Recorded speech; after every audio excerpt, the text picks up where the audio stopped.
देशभर महाशिवरात्रिको रौनक। कान्तिपुर समाचारमा आज आराध्य देव महादेव भगवान शिवको पूजा आराधनामा मग्न भक्तजन। नागरिक उन्मुक्ति पार्टीका सांसद अरुण चौधरीलाई माफी। प्रतिनिधि सभा नियमावलीमा कुन संसदीय समितिका क्षेत्राधिकार के?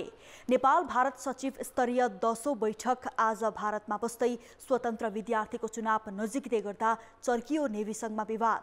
शनिबारको सामग्री अन्तर्गत सिन्धुपाल्चोकमा ज्येष्ठ नागरिक उद्यमशील बन्दै अनि अन्तर्राष्ट्रियमा बन्दुक आक्रमणबाट अमेरिकामा 6 जनाको ज्यान गयो र खेलकुदमा महिला T20 विश्वकपमा वेस्ट इन्डिज र न्युजिल्यान्ड विजयी। नमस्कार, अब मुख्य समाचार। आज महाशिवरात्रि पर्व। पशुपतिनाथ मन्दिरमा बिहानैबाट भक्तजनको घुइँचो। देशभरका शिवालयमा चहल पहल।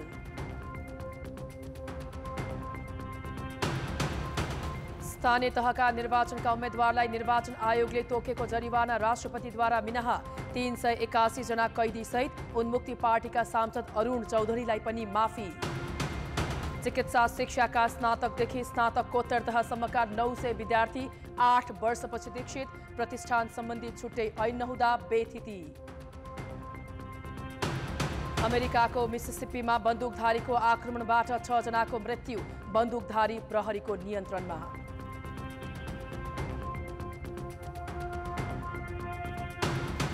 र आइसिसी विश्व क्रिकेट लिग 2 मा नेपालले आज नामिबियासँग प्रतिस्पर्धा गर्दै जितलाई निरन्तरता दिने नेपालको लक्ष्य।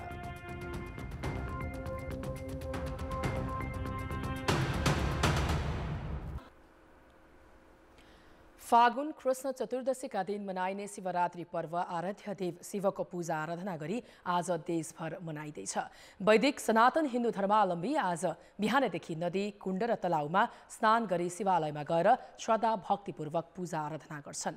शिवजी उत्पत्ति हुनुभएको रातका नामबाट नामकरण भएको यो पर्व कालरात्रि, मोहरात्रि, सुखरात्रि र शिवरात्रि नामक 4 प्रमुख रात्रि मध्ये एक पवित्र पर्वका रूपमा शिव पुराण लगायत ग्रन्थमा वर्णित छ। फागुन कृष्ण चतुर्दशीका दिन मनाइने यस पर्वलाई सम्पूर्ण दिन दुखी र कष्टपूर्ण अवस्थामा रहेका प्राणीको हृदयमा धर्मको उदय गराउने आशुतोष भगवान शिवको अति प्यारो दिनका रूपमा लिइन्छ। व्रतमध्ये सर्वोत्तम महाशिवरात्रिका दिन आज भक्तजनले शुद्ध भई शिव मन्दिरमा पूजा अर्चना गरी व्रत बस्ने र शिवको प्रिय वस्तु दूध, धतुरो र बेलपत्र चढाउने गर्छन्। यस पर्वका दिन उपवास गरी रातभर जागराम बसेमा सर्वसिद्धि लाभ हुने धार्मिक विश्वास छ। आजको दिन महादेवलाई जाडो हुने जनविश्वासले प्रत्येक घर, चोक र मठ मन्दिरमा दाउरा मागेर धुनी जगाई भजन कीर्तनका साथ सोही आगोमा प्रसाद बनाई ग्रहण गरिन्छ। राष्ट्रिय सांस्कृतिक पर्व यस दिन आज काठमाडौँको पशुपतिनाथमा रातको 4 प्रहरमा 4 प्रकारका पूजाका अतिरिक्त महाद्वीप, अखण्डदीप, लक्षद्वीप बत्ती तथा दीपोत्सवका साथै लक्ष्य बिल्लपत्र अर्पण गरिन्छ। कैलाशकूट र किरातेश्वर सङ्गीत आश्रममा शास्त्रीय नाचगान गरिन्छ। महादेवको दर्शन गर्न र शिवरात्रि पर्वको मेला भर्न आज देशभरका विभिन्न भाग लगायत छिमेकी राष्ट्र भारतका तीर्थयात्रीको पशुपतिनाथ मन्दिरमा घुइँचो लाग्छ। यसैबीच महाशिवरात्रि पर्वको सम्पूर्ण तयारी सकिएको पशुपति क्षेत्र विकास कोषले जानकारी दिएको छ। कोषले तिलगङ्गा करिडोर पशुपति क्षेत्र विकासको कोषको कार्यालय, प्रहरी वृत्त गौशाला, सिफलचौर लगायत 5 स्थानमा पार्किङको व्यवस्था गरेको छ। यसपटक देशविदेशबाट 5000 साधु सन्त तथा नागाबागा आएका छन्।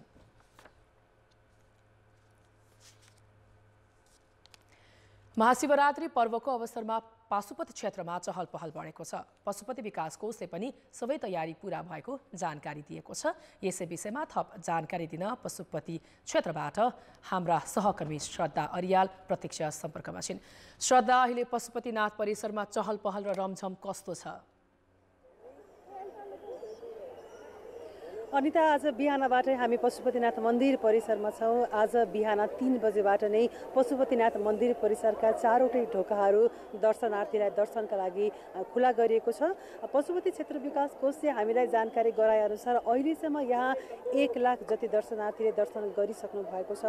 बिहानदेखि नै दर्शनार्थीहरूको घुइँचो लागेको छ। विभिन्न स्थानमा भक्तजनहरूले यहाँ उपस्थित हुनुभएका दर्शनार्थीहरूले भजन कीर्तन गर्ने र रमाइलो नाचगान सहित मन्दिर दर्शन गर्ने क्रम चलिरहेको छ र यो वर्ष विगत वर्षमा जस्तै पासको व्यवस्था खारेज गरिएको छ र यहाँ आउन चाहने दर्शनार्थीले विभिन्न 5 स्थानमा लाइनको व्यवस्था गरिएको छ। 5 स्थानबाट यहाँ दर्शन गर्न आउन सक्नुहुन्छ र दर्शन गर्न आएको 1 घण्टाभित्रमा नै मन्दिरको दर्शन गर्न सक्ने भनेर हामीलाई जानकारी गराइएको छ। यद्यपि कतिपय बिहानैदेखि आउनुभएका दर्शनार्थीहरूले पनि अहिलेसम्म दर्शन गर्न नपाएको भनेर गुनासो गरिरहनु भएको छ र विशेष गरेर अशक्त, अपाङ्ग र वृद्धहरूको लागि चाहिँ यहाँ छुट्टै लाइनको व्यवस्था गरिएको छ।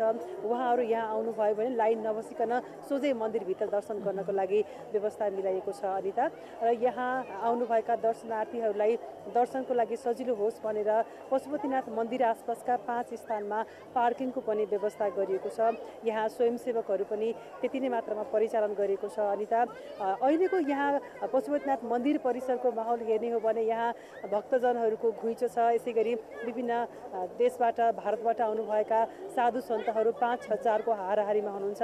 मन्दिरलाई झकिझकाउ सजावट गरिएको छ। एकदमै रमाइलो छ यति बेला यहाँ भक्तजनहरूले गर्दा यो पशुपतिनाथ मन्दिर परिसरमा एकदमै चहल पहल बढिरहेको छ अनिता। श्रद्धा, जसरी साधु सन्तको कुरा आयो, साधु सन्तहरूलाई खाना बस्ने व्यवस्था कसरी मिलाइएको छ पशुपति क्षेत्रमा? अनिता 5,000 को हाराहारीमा यहाँ साधु सन्त हुनुहुन्छ। साधु सन्तको लागि खाना बस्नको व्यवस्थाको लागि पशुपति क्षेत्र विकास कोषले विशेष व्यवस्था गरेको छ उहाँहरूका लागि। यसै गरी दान दक्षिणाको पनि विशेष व्यवस्था गरेको छ। उहाँहरूलाई मन्दिर परिसरमा विभिन्न स्थानहरू तय गरिएको छ यहाँ बस्नको लागि पनि। यहाँ भक्तजनहरू, दर्शनार्थीहरू धेरै हुनुभएका कारणले विभिन्न स्थान तोकिएको छ साधु सन्तलाई बस्नको लागि पनि। केही साधु सन्तहरू पशुपतिनाथ मन्दिरभित्रैको प्राङ्गणमा पनि हुनुहुन्छ। केही साधु सन्तहरू राम मन्दिर परिसर पशुपतिनाथको पश्चिमपट्टिको स्थानमा व्यवस्था गरिएको छ। विभिन्न स्थानमा व्यवस्था गरिएको छ। उहाँहरूलाई बस्नको लागि धुनीको व्यवस्था गरिएको छ। खाना बस्नको लागि पनि व्यवस्था गरिएको छ अनिता। यो सँगसँगै अनिता यहाँ सुरक्षा व्यवस्थाका लागि झन्डै 5,000 भन्दा बढी सुरक्षा कर्मीहरू तैनात गरिएको छ। यसै गरी यहाँ विभिन्न स्वयंसेवीहरू 5,000 भन्दा बढी मात्रामा तैनात गरिएको छ। यहाँ आउनुभएका भक्तजनहरूलाई लाइनको व्यवस्थापनदेखि लिएर विभिन्न आवश्यक पर्ने विभिन्न सामान्य स्वास्थ्य सुरक्षादेखि लिएर विभिन्न कामका लागि भनेर यहाँ 50वटा स्वास्थ्य शिविरहरू पनि खडा गरिएको छ। यहाँ सामान्य जानकारी लिनको लागि पनि स्वयंसेवकहरूले यति बेला सहयोग गरिरहेका छन् र लाइनलाई सहज र व्यवस्थित बनाउनका लागि पनि स्वयंसेवकहरू खटिएका छन्। अहिले यहाँ दर्शनार्थीहरूको 5 स्थानबाट नै दर्शनार्थीहरूले लाइन बसेर मजाले दर्शन गरिरहनु भएको छ अनिता। श्रद्धा, दर्शनार्थीसँग कुरा गर्न पाउनु भयो कि भएन? दर्शनार्थीहरूले के भनिरहेका छन्? दर्शन गर्नका लागि कतिको गाह्रो छ, सजिलो छ र दर्शनार्थीहरूले दर्शन गर्ने अनुमान कति दर्शनार्थीले चाहिँ पशुपति क्षेत्र आज मन्दिरलाई दर्शन गर्ने अनुमान गर्छ पशुपति विकास कोषले? के छ? हामी आज बिहानैदेखि नै पशुपतिनाथ मन्दिर परिसरमा छौँ अनिता। विभिन्न दर्शनार्थीहरूसँग कुरा गर्दै गर्दै हामी यहाँ आइपुग्दा केही दर्शनार्थीहरूले हामी लाइन बसेको 1 घण्टामै दर्शन गर्न पायौँ सहजैसँग भनेर हामीलाई प्रतिक्रिया दिनुभएको छ भने केही दर्शनार्थीले बिहानैदेखि आए पनि हामीले लाइन सरेकै छैन, दर्शन गर्न पाइरहेका छैनौँ भनेर गुनासो गरिरहनु भएको छ। बिहान अलिकति चिसो मौसम पनि छ। बिहानैदेखि नै दर्शन गर्न आउनुभएका केही दर्शनार्थीहरूले समस्या भोगे पनि धेरैजसो दर्शनार्थीहरूले चाहिँ सहज रूपमा आज बिहान दर्शन गर्न पाएको हामीलाई प्रतिक्रिया दिनुभएको छ अनिता। हस्, धन्यवाद श्रद्धा। उनी थिए हाम्रा सहकर्मी श्रद्धा अर्याल पशुपति क्षेत्रबाट हामीलाई महाशिवरात्रिको चहल पहलबारे जानकारी गराउँदै। अब बाँकी समाचार। राष्ट्रपति विद्यादेवी भण्डारीले गत वैशाख 30 गते सम्पन्न स्थानीय तह सदस्य निर्वाचनका उम्मेद्वारलाई निर्वाचन आयोगले तोकेको जरिवानाको रकम मिनाहा गरिदिएकी छन्। वैशाख 30 गते भएको स्थानीय तह सदस्य निर्वाचनका उम्मेद्वारहरूलाई निर्वाचन आयोगले तोकेको जरिवाना बुझाएका थिएनन्। निर्वाचन खर्च विवरण नबुझाएका 1,23,624 जना उम्मेद्वारबाट तत्काल जरिवाना असुल नगर्न बुधबार सर्वोच्च अदालतले पनि अन्तरिम आदेश दिएको थियो। प्रजातन्त्र दिवसको उपलक्ष्यमा राष्ट्रपति विद्यादेवी भण्डारीले 381 जना कैदीको सजाय पनि माफी गरिदिएकी छन्। राष्ट्रपति भण्डारीले मन्त्री परिषदको फागुन 4 गतेको बैठकको सिफारिसका आधारमा विष्णु कुमार लिम्बू समेतका गरी 381 जना कैदीको बाँकी कैद सजाय माफी दिएको राष्ट्रपति कार्यालयले जनाएको छ। त्यसैगरी पुष्कर गौतम समेतका 14 जना व्यक्तिलाई सजाय माफी गरेको राष्ट्रपति कार्यालयले जनाएको छ। अर्कोतर्फ नागरिक उन्मुक्ति पार्टीका सांसद अरुण चौधरीको पनि कैद सजाय माफी भएको छ। 13 वर्ष अघिको कुटपिट र आगजनीको घटनामा अदालतबाट दोषी ठहर भई कैद र जरिवाना भुक्तान गर्न बाँकी चौधरी प्रतिनिधि सभा सदस्य बनेपछि पक्राउ परेका थिए। रेशम चौधरी लगायतको रिहाई हुनुपर्ने माग गर्दै नागरिक उन्मुक्ति पार्टीले सुदूरपश्चिम प्रदेशमा सरकार निर्माणमा सत्तारूढ गठबन्धनलाई विश्वासको मत नदिने निर्णय गरेको थियो। प्रदेशमा सरकार बनाउन निर्णायक उन्मुक्तिलाई फकाउन सरकारले चौधरीको कैद सजाय माफी गरेको हो।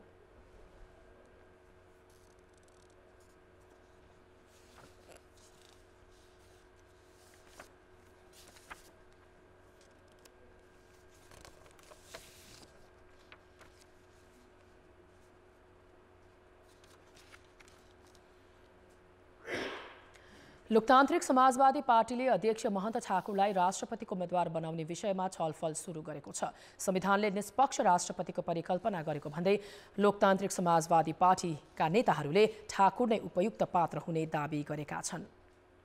लोसपाका सांसद सर्वेन्द्रनाथ शुक्लले दलहरूले निष्पक्ष र निष्कलङ्क व्यक्तिलाई राष्ट्रपति बनाउन चाहेकाले पार्टी अध्यक्ष महन्त ठाकुरको नाम अघि सारिएको बताए।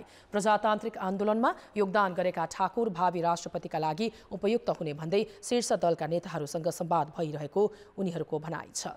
अगाडि सार्ने लोसपाको अध्यक्ष मान्ने महन्त ठाकुर जो 6 दशकदेखि उहाँ राजनीतिमा हुनुहुन्छ, तर कुनै पनि विवादमा आजसम्म कुनै पनि स्क्यान्डलबाट उहाँ मुक्त रहनु भएको छ। कुनै पनि कलङ्क उहाँमाथि छैन, कुनै पनि विवादमा पर्नु भएको छैन। कांग्रेस र एमाले राष्ट्रपतिमा आफ्नो पार्टीबाट उम्मेदवारी दिने घोषणा गरिसकेका छन्। एमाले अध्यक्ष केपी शर्मा ओलीले केही दिन अघि ठाकुरलाई आफ्नो निवास बालकोट लगेर लामो कुराकानी गरेका थिए।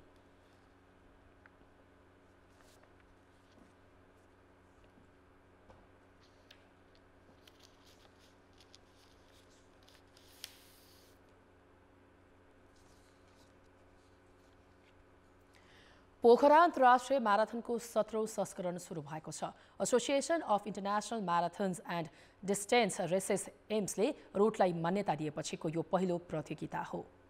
खुला म्याराथन, हाफ म्याराथन, 10 किलोमिटर दौड, 5 किलो व्हीलचेयर र वाइल्ड रेस विधा समावेश छन्। म्याराथनमा 2 जना महिला पनि सहभागी रहेको आयोजकले जानकारी दिएको छ। म्याराथनतर्फको विजेताले 5 लाख र दोस्रो हुनेले 3 लाख पुरस्कार प्राप्त गर्नेछन्। तेस्रो हुनेलाई 2 लाख प्रदान गरिनेछ। हाफ म्याराथनमा महिला एथलिट मात्र सहभागी हुनेछन्। विजेताले 1,50,000 र दोस्रो हुनेले 75,000 तथा तेस्रो स्थान प्राप्त गर्नेले 50,000 पुरस्कार पाउनेछन्।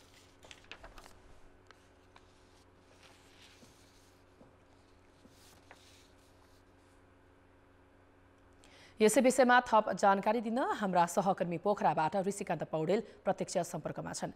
ऋषि, पोखरा अन्तर्राष्ट्रिय म्याराथनको अहिलेको अपडेट के छ? अनिता, केही बेर अगाडि पोखरा म्याराथन, जुन यो नेपालकै जेठो म्याराथन हो, यो सुरु भएको छ पोखरा रङ्गशालाको यो एथलेटिक ट्र्याकबाट। अहिलेसम्मको यो म्याराथनको इतिहास हेर्दा नेपालमा पहिलो पटक सिक्किम पोखरा म्याराथन सुरु भएको थियो र त्यस पछाडि अहिलेसम्म यो 17औं संस्करणसम्म आइपुग्दा जब यो म्याराथनको अन्तर्राष्ट्रिय संस्था एम्सले यसलाई आधिकारिकता प्रदान गर्यो, त्यस पछाडि यो म्याराथन झनै आकर्षक बनेको छ।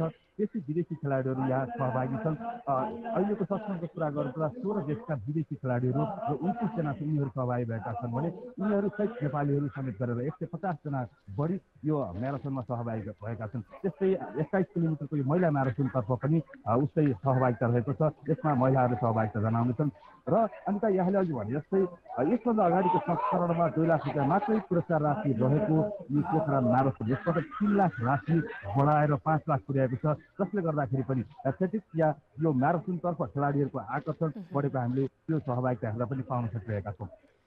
ऋषि, जसरी अब म्याराथनको यो 17औं संस्करण हो, फुटबलको क्रेज भएको पोखरामा म्याराथन पनि स्थापित भइसकेको छ, कसरी सम्भव भयो? यसको पछाडिका कारण के हुन सक्छन्, के छन्? यहाँले भनेपछि यो पोखरा सहर फुटबलको एउटा सहर हो, अन्य साहसिक खेलको पनि सहर हो, जसले खेल पर्यटनलाई पनि जोडेको हुन्छ।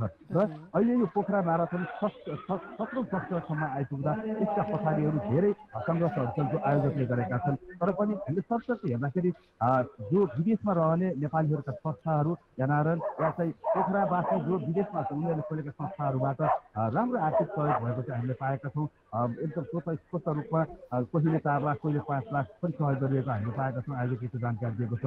जबकि एउटा म्याराथन सम्पन्न गर्नका लागि 93 लाख रुपियाँ खर्च गर्ने अनुमान गर्छ, जसलाई परिपूर्ति गर्नका लागि आयोजकले ठुलै मेहनत गरेको पाइन्छ। र यसले गर्दा पनि पोखरा म्याराथनलाई स्थापित गर्नमा एउटा सानो सङ्घर्ष छैन भन्ने कुरा पनि स्पष्ट हुन्छ। र व्यवस्थापनको हिसाबले हेर्ने हो भने अति सुस्त र दुरुस्त एकदमै बलियो व्यवस्थापनका साथ पोखरा म्याराथन हुने गरेको छ। यसले गर्दा पनि पोखरालाई अब फुटबल या अन्य साहसिक खेलको मात्र होइन, एथलेटिक्स र म्याराथनको पनि सहर हो भन्ने कुरा भन्नमा अब कुनै दुईमत रहँदैन। ऋषि, जसरी यहाँले पर्यटकको कुरा उठाउनु भइहाल्यो, पोखरा पर्यटकीय सहरका रूपमा पनि परिचित छ, साहसिक खेलकुदमा पनि पोखरा लोकप्रिय पनि छ। यो म्याराथनले एथलेटिक्सको विकाससँगै खेल पर्यटनमा कस्तो मद्दत पुर्याउँछ? अहिले पक्कै पनि यो जब अन्तर्राष्ट्रिय स्तरमा चर्चित हुँदैछ यो पोखरा म्याराथन, जबकि यसभन्दा अगाडिको संस्करणमा केन्याका 2 खेलाडीले पहिलो र दोस्रो हुन सफल भएका थिए। अहिले यसपटक पनि अमेरिका, फ्रान्स, बेलायतबाट समेत, केन्याबाट समेत, जापानबाट समेत खेलाडीहरू सहभागी भइरहेका छन्। यसले गर्दाखेरि पनि उनीहरूले यहाँबाट विजय हुन् या नहुन्, तर पनि यहाँको यो रुट, यहाँको यो मनोरञ्जन सँगसँगै यहाँका सडकहरूमा दौडीको कुरा जब उनीहरूले आफ्नो मुलुकसम्म सन्देश पुर्याउँछन्, उनीहरूले पक्कै पनि नेपालको पोखरा म्याराथन र पोखरालाई खेल पर्यटनका हिसाबले पर्यटकीय दृष्टिकोणले पनि र खेलका लागि पनि पोखरा जानुपर्छ भन्ने एउटा सन्देश चाहिँ पक्कै पुग्दैछ। जब हरेक संस्करणमा विदेशी खेलाडीहरूको सहभागिताको सङ्ख्या बढ्दै जान्छ, त्यसले पक्कै पनि सकारात्मक सन्देश र खेल पर्यटनको लागि एउटा अवयव साबित हुने चाहिँ देखिन्छ। हस्, धन्यवाद ऋषिकान्तजी। उहाँ हुनुहुन्थ्यो हाम्रा सहकर्मी पोखराबाट ऋषिकान्त पौडेल। पोखरामा अन्तर्राष्ट्रिय म्याराथनको 17औं संस्करण अहिले जारी छ, यसै विषयमा हामीलाई जानकारी गराउँदै। कहिले बालकोट कहिले बालुवाटार, प्रधानमन्त्री पुष्पकमल दाहाल र नेकपा एमालेका अध्यक्ष केपी शर्मा ओली बीच तारन्तार वार्ता भएको भएछ। दुई नेताबीच हिजो पनि बालकोटमा 2.5 घण्टा छलफल चल्यो, जबकि बिहिबार मात्रै बालुवाटारमा 2 घण्टा छलफल भएको थियो। फागुन 25 गते हुने राष्ट्रपति निर्वाचनका लागि फागुन 13 मा मनोनयन दर्ता गर्ने कार्यक्रम छ। चुनाव नजिकिँदै लाग्दा सत्ता गठबन्धन र प्रतिपक्ष दुवैले राष्ट्रपति र उपराष्ट्रपतिको उम्मेद्वार छान्न सकेका छैनन्। पूर्व सहमति अनुसार राष्ट्रपति आफूले पाउनुपर्ने एमालेको अडान छ भने माओवादीले साझा व्यक्तिलाई राष्ट्रपति बनाउनुपर्ने अडान दोहोर्याइरहेको छ। दुई नेताको यही अडानका कारण सत्ता गठबन्धन नै टुट्ने सङ्केत देखिएको छ। तर हिजो बालकोटमा ओलीसँगको छलफलपछि प्रधानमन्त्री दाहालले गठबन्धन नटुट्ने दावी गरेका छन्। साझेदारको सरकार चलिराखेकै छ, सँगै छौँ, यसलाई अझ राम्रो कसरी बनाउने भन्ने छलफल मात्रै हो। राष्ट्रपतिको विषयमा चाहिँ अब हामी एउटा त्यस्तो निष्कर्षमा पुग्ने कोसिसमा छौँ, 1-2 दिनभित्र निष्कर्ष। प्रधानमन्त्री दाहालले यस्तो दावी गरिरहँदा नेपाली कङ्ग्रेसका नेता शेरबहादुर देउवा सिंहदरबारमा कानुनविदसँग परामर्श लिइरहेका थिए। सो छलफलपछि कङ्ग्रेसका नेता रमेश लेखकले फागुन 10 गते नै सत्ता गठबन्धन टुट्ने दावी गरे। गते तिथिमिति त तोक्दिन, तर राजनीति एउटा नयाँ कोर्समा जाने स्थिति बन्दै गएको छ। अब यही हप्ता 10 दिनमा राष्ट्रपतिको निर्वाचनकै कारण सत्ता गठबन्धन टुट्छ या जोगिन्छ यो एक साताभित्रै टुङ्गो लागिसक्ने विषय हो। तर राष्ट्रपति जस्तो महत्त्वपूर्ण पदाधिकारीको छनौट गर्ने चुनावमा दलहरूले ढिलो उम्मेद्वार तय गर्दा आम जनमानसमा भने राष्ट्र प्रमुखको छनौटबारे राष्ट्रिय बहस हुन पाएको छैन।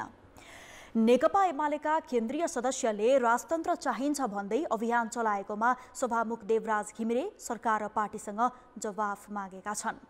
हिजो गृह जिल्ला झापा पुगेका सभामुख घिमिरेले अहिलेको संविधानले राजतन्त्रको वकालत गर्न नदिने भन्दै यस्तो जवाफ मागेका हुन्। मलाई होइन, राष्ट्रलाई अनकम्फर्टेबल भइरहेको छ मेरो बुझाइ। किनभने मैले सुनिरहेको छु नेकपा एमालेका केन्द्रीय सदस्य राजतन्त्र चाहिन्छ भनेर मेची महाकाली अभियानमा युवाहरूलाई लिएर केटा हो भनेर हिँडेका भिडियोहरू मैले हेरिरहेको छु। यो मलाई अनकम्फर्टेबल भएको हो र त्यसप्रति के दृष्टिकोण हो त?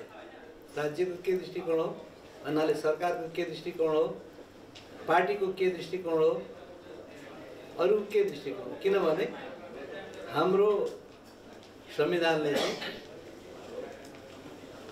राजतन्त्र रहितको व्यवस्था गरेको छ।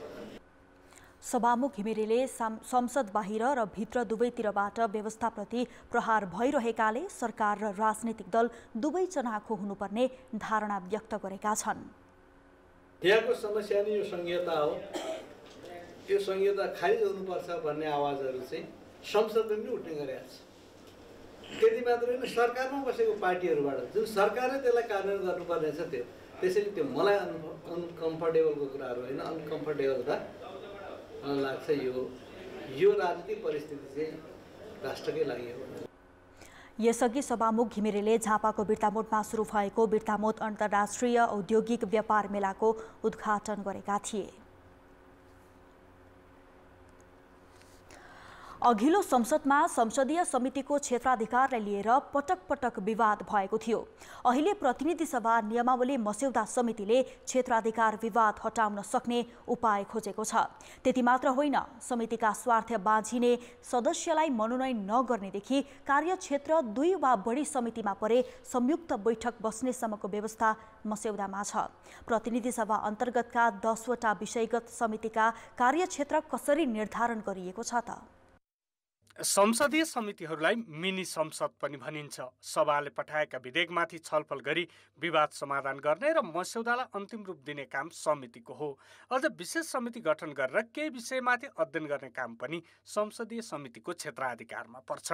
प्रतिनिधि सभा अन्तर्गतका 10 वटा विषयगत समितिले मन्त्रालयदेखि विभिन्न निकायका कामको अध्ययन गर्ने र सरकारलाई निर्देशनसम्म दिन्छन्। राज्य व्यवस्था तथा सुशासन समितिले प्रधानमन्त्री तथा मन्त्री परिषदको कार्यालय, गृह र रक्षा मन्त्रालयदेखि अख्तियार दुरुपयोग अनुसन्धान आयोग, लोकसेवा आयोग, निर्वाचन आयोग लगायतका निकायमाथि निगरानी गर्छ। पूर्वाधार विकास तथा प्रविधि समितिलाई भौतिक पूर्वाधार तथा यातायात, सञ्चार तथा सूचना प्रविधि, खानेपानी, शहरी विकास सहितका निकायको काम हेर्ने जिम्मेवारी तोकिएको छ। त्यस्तै अर्थ समितिले अर्थ मन्त्रालय, राष्ट्रिय प्राकृतिक स्रोत तथा वित्त आयोग, लगानी बोर्ड र राष्ट्रिय योजना आयोग लगायतको काम कारबाही हेर्छ। अन्तर्राष्ट्रिय सम्बन्ध तथा पर्यटन समितिले परराष्ट्र, संस्कृति र पर्यटन तथा नागरिक उड्डयन मन्त्रालयका कामको निगरानी गर्ने जिम्मेवारी पाएको छ। त्यसैगरी कानुन, न्याय तथा मानवाधिकार समितिले कानुन मन्त्रालय, न्याय परिषद, न्याय सेवा आयोग, महान्यायाधिवक्ताको कार्यालय र मानवाधिकार, अन्तर्राष्ट्रिय सन्धि सम्झौता, शान्ति प्रक्रिया, उपभोक्ता हित लगायतका विषय हेर्छ। सार्वजनिक लेखा समितिलाई सार्वजनिक लेखादेखि महालेखा परीक्षकको वार्षिक प्रतिवेदन हेर्ने सम्मको जिम्मेवारी छ। त्यसका साथै उद्योग वाणिज्य, कृषि सहकारी र प्राकृतिक स्रोतदेखि महिला बालबालिका तथा ज्येष्ठ नागरिक सम्मका विषय छुट्टा छुट्टै समितिको क्षेत्राधिकारमा पर्छ। समितिलाई प्रभावकारी बनाउनका लागि पहिलाका व्यवस्थामा पुनरावलोकन गरिएको छ। कतै कतै भाषा परिमार्जन गर्दा अझ थप प्रभावकारी बनाउन, पहिला देखिएका समस्याहरूलाई थप समाधान भनौँ न त्यस्तो दोहोरिन नदिनका लागि यो विभिन्न ठाउँमा उल्लेख गरिएको अवस्था छ। त्यसो त विगतमा पनि संसदीय समितिका क्षेत्राधिकार र जिम्मेवारी नतोकिएको होइन, तर त्यस बेला क्षेत्राधिकारका विषयमा विवाद उठेको थियो। अहिले त्यसलाई मिलाउने काम मात्र गरिएको छैन, समितिले दिएका निर्देशन पालना गराउन अनुगमनको समेत व्यवस्था गरिएको छ। निर्देशनको कार्यान्वयन गर्ने सन्दर्भमा चाहिँ त्यो कार्यक्षेत्र तोकिएकै समितिले जिम्मा लिने गरी गइयो भने त्यसको चाहिँ केही परिणाम आउन सक्छ। होइन भने सबैले निर्देशन दिने अनि निर्देशनको अनुगमन गरेर त्यसको जिम्मा कसले लिने त, कुन समिति जवाफदेही हुने भन्ने कुरा चाहिँ अलि अस्पष्ट थियो। त्यो अस्पष्टतालाई चाहिँ अब स्पष्ट बनाएर जानुपर्छ। कार्यान्वयन पक्षलाई पनि हेर्ने र कार्यान्वयन भयो कि भएन भन्ने कुराको जानकारी चाहिँ सम्बन्धित समितिमा आएर सम्बन्धित मन्त्रालय अर्थात् चाहिँ निकायले जानकारी दिनुपर्ने, प्रतिवेदन नै बुझाउनु पर्ने। जानकारी दिने भन्दाखेरि चाहिँ त्यो चाहिँ कस्तो हुने छ नि, दिन पनि सक्ने नसक्ने पनि भयो। त्यसैले हामीले चाहिँ प्रतिवेदन नै बुझाउनु पर्ने भन्ने राखेको कारणले चाहिँ विगतको भन्दा अलिक प्रभावकारी हुन्छ कि भन्ने लाग्छ। विषयगत समितिले राम्रोसँग काम गर्न सके संसददेखि सरकारकै काम कारबाहीलाई प्रभावकारी बनाउन सकिन्छ। कान्तिपुर समाचारका लागि क्यामेरामा सुरज खड्काका साथ दीपक आचार्य, काठमाडौँ। समाचार अझै बाँकी छन्। दक्ष चिकित्सक र स्वास्थ्य जनशक्ति उत्पादन गर्न चिकित्सा विज्ञान राष्ट्रिय प्रतिष्ठान स्थापना भएको 16 वर्ष भयो। तर दीक्षान्त समारोह भने बल्ल 3 पटक मात्र भएको छ। 8 वर्षपछि भएको दीक्षान्तमा चिकित्सा शिक्षाका स्नातकदेखि स्नातकोत्तर तहसम्मका 900 विद्यार्थी दीक्षित भए। 8 वर्षसम्म दीक्षान्त समारोह नहुँदा विभिन्न विषयमा उत्तीर्ण विद्यार्थी शैक्षिक प्रमाणपत्रबाट वञ्चित हुँदै आएका थिए। सामान्यतया चिकित्सा विज्ञान राष्ट्रिय प्रतिष्ठानको दीक्षान्त समारोह हरेक वर्ष हुनुपर्छ र विद्यार्थीले उपाधिको प्रमाणपत्र पनि पाउनुपर्छ। तर प्रतिष्ठानले 8 वर्षपछि एकै पटक शुक्रबार दीक्षान्त समारोह गरेर 898 डाक्टर र नर्सलाई दीक्षित गरेको छ। कार्यक्रममा MBBS नर्सिङदेखि अति विशेषज्ञ चिकित्सक DMMCSसम्मका विभिन्न विषयमा उत्तीर्ण विद्यार्थीलाई उपाधिको प्रमाणपत्र दियो। प्रत्येक वर्ष गर्नुपर्ने हो। अब हाम्रो धेरै कार्यक्रम पनि छैन, धेरै विद्यार्थीको सङ्ख्या धेरै ठुलो पनि हुँदैन। तर कोभिडको कारणले गर्दाखेरि त्यो बेला रोकियो। त्यसपछि लामो समयसम्म यो मास चाहिँ जम्मा हुने, ग्यादरिङ हुने रेस्ट्रिक्सन बेला बेलामा भइरहने, लामो समय भइरहने हुनाले हामीले चाहिँ दीक्षान्त समारोह गर्न सकेका थिएनौँ। चिकित्सा शिक्षाका विभिन्न 68 विषयमा 1100 विद्यार्थी अध्ययनरत छन्। प्रतिष्ठानले अति विशेषज्ञ 6वटा शैक्षिक कार्यक्रम सुरु गर्दैछ। यो अवस्थामा दक्ष जनशक्ति उत्पादन र वैज्ञानिक अध्ययन अनुसन्धानसँगै बिरामीलाई स्तरीय स्वास्थ्य सेवा दिनेतर्फ उत्तिकै ध्यान दिन प्रधानमन्त्री पुष्पकमल दाहालले सुझाव दिएका छन्। उनले मौलिक हकको रूपमा रहेको स्वास्थ्य क्षेत्रका व्यथितिको अन्त्य गर्न समेत आवश्यक भएको बताए। सार्वजनिक स्वास्थ्यको गुणस्तर कमजोर रहेको, पेशागत मर्यादा र आचरणमा कमी आएको, मिलिमतोमा सरकारी सम्पत्तिप्रति व्यवस्था र दुरुपयोग समेत भएको, सेवाग्राहीप्रति विनम्रता र गम्भीरताको कमी रहेका जस्ता जनगुनासो र सार्वजनिक सञ्चार माध्यममा आएका समाचार हामी सबैका लागि गम्भीर विषय हुन्। यस्ता व्यथितिहरूमा सुधारका लागि स्वास्थ्य क्षेत्रमा नै शल्यक्रियाको आवश्यकता पनि महसुस हुन्छ। त्यसो त चिकित्सा शिक्षा दिने प्रतिष्ठान सम्बन्धी छुट्टै छाता ऐन अहिलेसम्म छैन।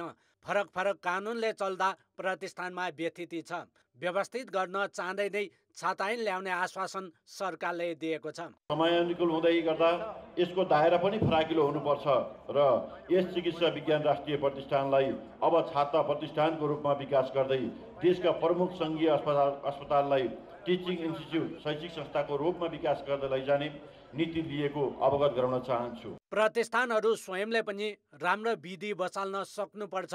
चिकित्सा शिक्षाको अध्ययन अनुसन्धान हुने प्राज्ञिक थलोमा अध्ययन पुरा भएका विद्यार्थीलाई हरेक वर्ष शैक्षिक उपाधिको प्रमाणपत्र प्रदान नगर्ने र धेरै वर्षसम्म कुराउने प्रवृत्ति अन्त्य गर्नतर्फ समेत ध्यान दिन आवश्यक छ। कान्तिपुर समाचारका लागि क्यामेरामा रूप कोइरालाका साथ नारायण किलम्बु, काठमाडौँ। हिमाली क्षेत्रको जीविकोपार्जनको मुख्य आधार नै हिउँ हो। तर यसपालि हिउँदमा अधिकांश उच्च हिमाली भेगमा हिउँ नै परेन। यसले कृषि प्रणाली, चरीचरणदेखि दैनिक जीवनसम्म प्रभावित भएका छन्। जलवायु परिवर्तनका कारण बढेका यस्ता जोखिमसँग अनुकूलन अहिलेको मुख्य चुनौती बनेको छ। हिउँ नपर्दा हिमाली क्षेत्रमा त प्राकृतिक सन्तुलन नै बिग्रिएको छ। चरीचरण क्षेत्रमा घाँस पलाउन पाएनन्। किसानले स्याउ, आलु, मकै, जौ जस्ता बाली समयमा लगाउन पाएनन्। पानीको स्रोत समेत सुक्दा सिँचाइमा समेत समस्या पर्न थालेको छ। पुसदेखि माघ फागुनसम्म पर्ने हिउँ, हामीले त्यति बेला जौ, गहुँ, आलु त्यस्तोहरू अब किसान गर्ने गर्थ्यो। अनि अहिले हरिया सागपात पनि केही छैन, आलु पनि उम्रेकै छैन। अब जस्तो अलैँचीहरू त छन्, अब 70 भइसकेको छ। किसानले लगाएको बाली नसप्रने मात्रै होइन, जङ्गली क्षेत्रमा घाँस नहुँदा वन्यजन्तुकै आहार प्रभावित भएको छ। माथि हिमालमा हिउँै नभएपछि त्यहाँ हिमाली भेगमा बस्ने जनावरहरू, हिमचितुवाहरू, भालुहरू चाहिँ अलि तल झरेर चाहिँ गाउँ बस्तीका छेउछेउमा आएर चाहिँ त्यहाँ घरपालुवा जनावरहरू पनि खाएको अवस्था छ। हिम श्रृङ्खला काला चट्टानमा परिणत भएर सौन्दर्य गुमाएका छन् भने हिउँमा आश्रित जीविकोपार्जन प्रत्यक्ष प्रभावित भएको छ। कृषि बालीमा प्रत्यक्ष असर गरेको देखिन्छ। साथै बोट बिरुवादेखि लिएर लाली गुराँस फुल्ने समयको भएको हुँदा त्यसलाई समेत असर गरेको देखिन्छ पानीको कारणले गर्दाखेरि। यो उच्च पहाडी भेगमा र हाम्रो जुन हिमाली क्षेत्रहरूमा उनीहरूको जीविकोपार्जन भनेको, कृषि भनेको, खेती प्रणाली भनेको सबै नै हिमपात र वर्षामा आधारित खेतीपाती हो। अब हिमपात र वर्षा नहुँदाखेरि त उनीहरूले भनेको जस्तो फसल नपाउने, उत्पादन नहुने, चौरीको लागि चरन नपाउने, भेडाको लागि चरन नहुने, यो ठुलो समस्याहरू देखिराखेको छ। उच्च पहाडी क्षेत्रमा पनि धान, गहुँ, मकै जस्ता पानी बढी चाहिने बाली लगाइँदा कोदो, फापर लगायत पानी कम चाहिने खाद्यान्न लगाउनै छाडिएको छ। यसले गर्दा खाद्य सुरक्षामै समस्या हुने अनुमान गर्न थालिएको छ। त्यसैले जलवायु अनुकूलन पद्धतिलाई अपनाउन विज्ञको सुझाव छ। जलवायु अनुकूलन र जलवायुको उत्थानशीलताका लागि जुन अभ्यासहरू छन्, असल अभ्यासहरू, चाहे त्यो भारतको लद्दाखमा होस्, चाहे नेपालकै कुनै अर्को हिमाली जिल्लामा होस् या भुटानमा होस्, तिनीहरूलाई हेर्ने, सङ्कलन गर्ने र मेरो ठाउँमा यो के उपयुक्त हुन्छ, हिउँको डल्लो बनाएर स्याउको जरामुनि राख्नेदेखि लिएर कृत्रिम तरिकाले हिमताल बनाएर थोपा सिँचाइ त्यहाँबाट गर्ने अथवा हिउँको स्तूपा बनाउने, यस्ता खालका विभिन्न जुन अनुकूलन विधिहरू छ त्यसलाई चाहिँ हामीले प्रवर्धन गर्नु पर्यो। जलवायु परिवर्तनको असरले काठमाडौँ उपत्यका लगायत पूर्वी क्षेत्रमा पानी परेको छैन। हिउँदका 3 महिनामा 60.1 मिलिमिटर अनुपातमा पर्ने पानी र त्यससँगै हुने हिमपात नहुँदा दैनिकीमै असर गर्यो। त्यसैले जलवायु परिवर्तन अनुकूल पद्धति अपनाएर जीवनशैलीमा परिवर्तन ल्याउन ढिलो भइसकेको विज्ञहरूको धारणा छ। मानिसहरू त खाना र पानीको खोजीमा बसाइ सर्न सक्छन्, तर जलवायु परिवर्तनले ती क्षेत्रका जैविक विविधता र पर्यावरणीय सन्तुलन खल्बलिने जोखिम पनि उत्तिकै छ। मान्छे त भर्सटाइल हुन्छ, मान्छे त त्यहाँबाट जुरुक्क हिँडेर तल पनि जाला, काहीँ पनि जाला, तर त्यहाँको पशु, त्यहाँको घाँस, त्यहाँको वनस्पति, त्यहाँको जैविक उहरू छन् हैन, तिनीहरूलाई त उठेर हिँड्न मिल्दैन। त्यसरी यहाँको एउटा अप्टिमम टेम्परेचर छ, त्यो टेम्परेचरभन्दा तल जान सक्दैन। त्यसैले कुनै कुनै ठाउँमा झोपा भनेर याक र गाईको मिसबाट अर्को एउटा चाहिँ झोपा भन्ने निकालेछन्। संयुक्त राष्ट्रसङ्घले आवश्यक उपाय नअपनाए अबको 30 वर्षमा विश्वभर खाद्य आपूर्ति तथा खाद्य सुरक्षा सङ्कटमा पर्ने अनुमान गरेको छ। त्यसैले नेपालमा पनि जलवायु परिवर्तनले पार्ने दीर्घकालीन असर न्यूनीकरण गर्न कृषि प्रणाली र जीविकोपार्जनमा वातानुकूल पद्धति अपनाउन ढिलो भइसकेको छ। कान्तिपुर समाचारका लागि जिल्ला सहकर्मी दिपेन्द्र साक्य र लक्ष्मी गौतमको सहयोगमा क्यामेरामा सञ्जय लुइटेलका साथ सुबिन्द्र श्रेष्ठ, काठमाडौँ। हिमाली भेगका बासिन्दाले हिउँको सामना गर्न कार्तिकतिरै सबैजसो तयारी सकेका हुन्छन्। हिउँले बाटो रोकिने, बस्तीमै थुनिनु पर्ने जस्ता समस्यासँग जुझ्न खाद्यान्नको जोहो गर्नेदेखि पशु चौपायाको घाँस कुडोको समेत व्यवस्थापन गर्नुपर्छ। तर यस वर्ष हिउँद बित्नै लाग्दा समेत हिउँ नपरेपछि जनजीवन सहज त भएको छ, तर हिउँमा एकचोटि पनि हिमपात नहुँदा प्रकृतिले के गरिरहेको छ भन्ने प्रश्न उब्जाएको छ। तल्लो तलामा दाउरा, ढुकुटीमा खाद्यान्न र पशु चौपायाका लागि घाँसको बन्दोबस्त मिलाएका ताप्चुङको ओलङचुङ गोलाका बासिन्दाले यो हिउँदमा हिउँको सामना गर्नु परेन। विगतका हरेक हिउँदमा हिउँले पुरिने यो बस्तीका बासिन्दाको जीवनशैली यसपटक हिउँको सामना गर्नु नपर्दा सहज त भएको छ, तर हिउँ जानै लाग्दा पनि हिउँ नपरेर प्राकृतिक चक्र नै बिथुलिने गरी के हुन लागेको होला भनेर यहाँका बासिन्दालाई चिन्ता उब्जाएको छ। हिउँदमा हिउँले भरिने 3100 मिटर उचाइका ओलङचुङ गोला, घुन्सा, फले, याङमाका बस्तीमा यति लामो समय हिउँ नपरेको यो पहिलो घटना हो। हिउँभरि हिउँ नपरेपछि स्थानीय खाद्यान्न उत्पादन घट्ने, घाँस उत्पादनमा समस्या हुने, पशु चौपायामा रोग देखिन सक्ने चिन्ता यहाँका बासिन्दामा छ।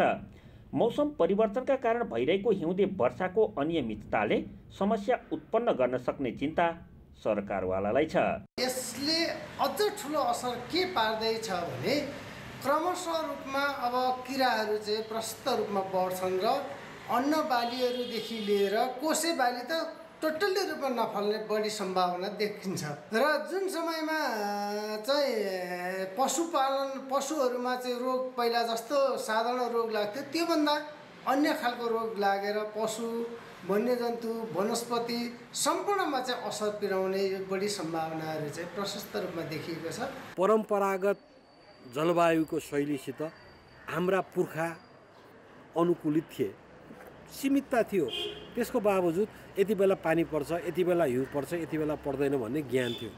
अब त त्यो ज्ञान पनि काम लागेन हो। त्यसपछि वैज्ञानिक ज्ञानले पनि तपाईँलाई अब अर्को वर्ष के हुन्छ उसले भन्न सक्दैन, किनभने त्यो आधार अझै स्थापित छैन। कार्तिक अन्तिमदेखि माघसम्म हिउँ र जेठदेखि भदौसम्म पानी पर्ने यस क्षेत्रको स्थानीय मौसमी प्रणाली हो।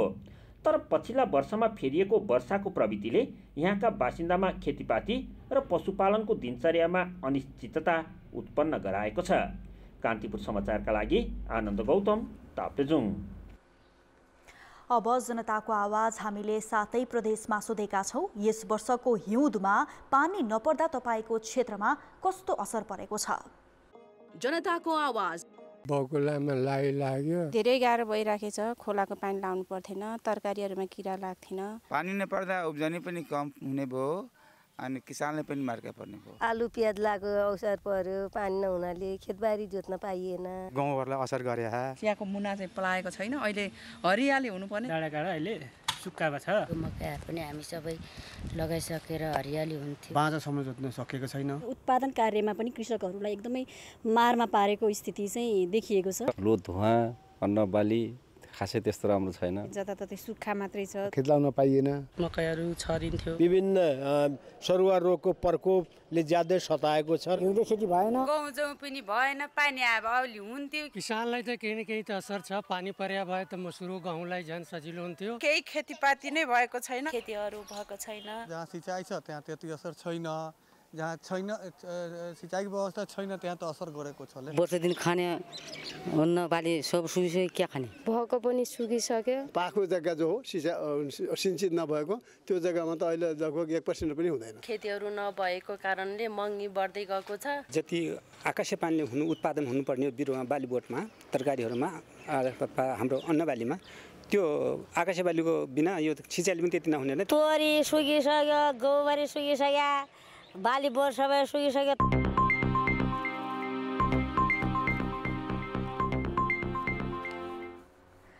आर्थिक र अन्तर्राष्ट्रिय समाचार अझै बाँकी छन्।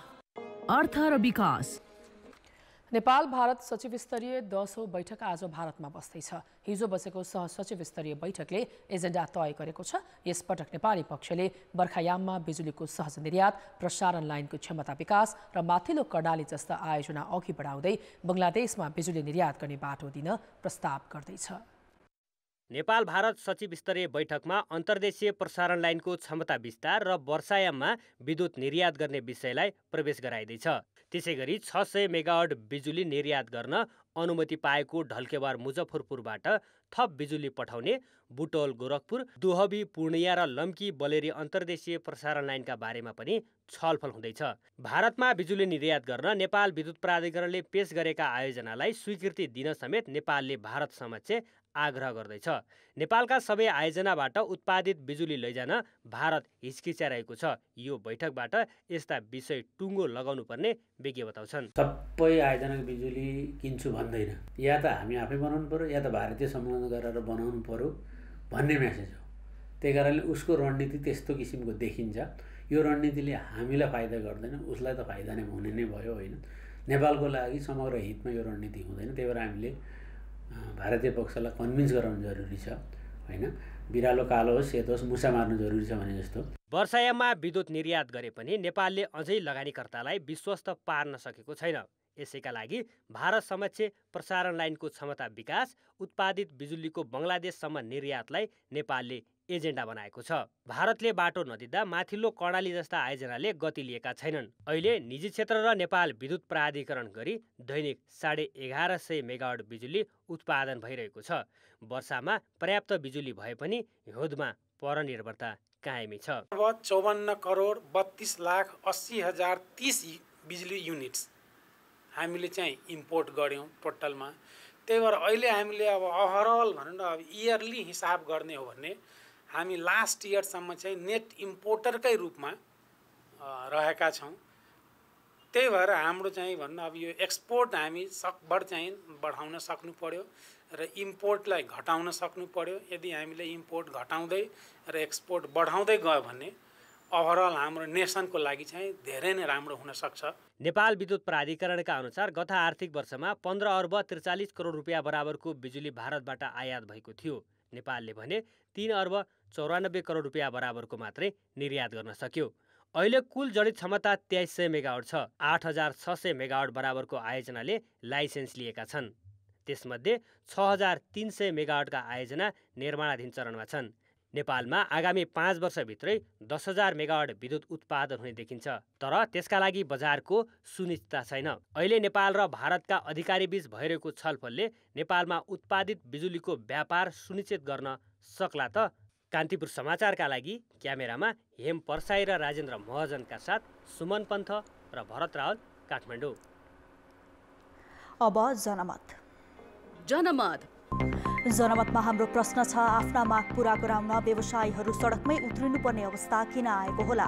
ए. अव्यावहारिक ब्याज दर, बी. सरकारले नसुनेर, र सी. ऋण मिनाहा गर्ने दाउ। जनमतको अन्तिम परिणाम आज साँझ 8 बजेको कान्तिपुर समाचारमा प्रसारण गर्नेछौँ। कृपया NEWS न्युज स्पेस AB वा C टाइप गरी 34001मा SMS गरी आफ्नो मत व्यक्त गर्नुहोला। अब अन्तर्राष्ट्रिय समाचार। अमेरिकाको मिसिसिपी राज्यको टेट काउन्टीमा एक बन्दुकधारीको आक्रमणमा परि 6 जना मारिएका छन्। 52 वर्षीय बन्दुकधारी रिचार्ड डेल क्रमले 3 वटा फरक ठाउँमा गोली चलाउँदा 6 जना मारिएका हुन्। घटना भएको स्थल टेट काउन्टीको अर्का बुटला करिब 300 मानिसहरू बस्ने एउटा सानो बस्ती हो र मेम्फिस सहरबाट 45 माइल दक्षिणमा अवस्थित रहेको छ। प्रहरीले आक्रमणकारीलाई बन्दुक बोकेर हिँडिरहेको अवस्थामा समातेका थिए। प्रहरीले अभियुक्तहरूलाई 6 वटा छुट्टै मुद्दा दायर गर्ने तयारी गरेको छ। स्थानीय बासिन्दाका अनुसार उक्त क्षेत्रमा बन्दुकधारीको आक्रमणको यो पहिलो घटना हो। समाचार अझै बाँकी छन्। खेलकुद समाचार। कान्तिपुर खेलकुद समाचारमा स्वागत छ। आइसिसी विश्व क्रिकेट लिग 2 मा नेपालले आज नामिबियासँग प्रतिस्पर्धा गर्दैछ। घरेलु टोली जारी सिरिजमा नामिबियामाथि लगातार दोस्रो जित हात पार्ने लक्ष्यमा हुनेछ। कीर्तिपुर स्थित TU क्रिकेट मैदानमा हुने खेल बिहान 9 बजे सुरु हुनेछ। पहिलो खेलमा नेपालले नामिबियालाई 2 विकेटले पराजित गरेको थियो। ओपनर कुशल भुर्तेलले शतक प्रहार गरेपछि नेपालले नामिबियाले दिएको 285 रनको लक्ष्य पूरा गरेको थियो। हिजो भएको दोस्रो खेलमा पनि नेपाल विजयी भयो। स्कटल्यान्डलाई 3 विकेटले हराएपछि नेपालले 2 खेलमा 4 अङ्क जोडेको छ। नामिबिया भने पहिलो जितको खोजीमा हुनेछ। उसले आफ्नो दोस्रो खेलमा स्कटल्यान्डसँग 10 विकेटको फराकिलो हार बेहोरेको थियो। अघिल्ला दुवै खेल हारेको नामिबिया पुनरागमन गर्ने उद्देश्यका साथ नेपाल विरुद्ध उत्रिनेछ। नेपालका प्रशिक्षक मोन्टी देसाईले हरेक खेलमा सुधारको अपेक्षा राखेको प्रतिक्रिया दिएका छन्। दिपेन्द्र सिंह ऐरीले लिग 2 का बाँकी सबै खेल फाइनल सरह हुने बताएका छन्। 12 खेल मध्ये 2 फाइनल जितेको र अब 10 खेल बाँकी रहेको उनको भनाइ थियो। नेपाल 26 खेलबाट 22 अङ्क जोड्दै तालिकाको 6औं स्थानमा छ। तेस्रो स्थानको नामिबियाले 32 खेलबाट 37 अङ्क जोडेको छ। कान्तिपुर खेलकुद समाचारहरूलाई यति नै। कान्तिपुर समाचार अहिलेलाई सकियो। कान्तिपुर टेलिभिजन हेर्दै गर्नुहोला। नमस्कार।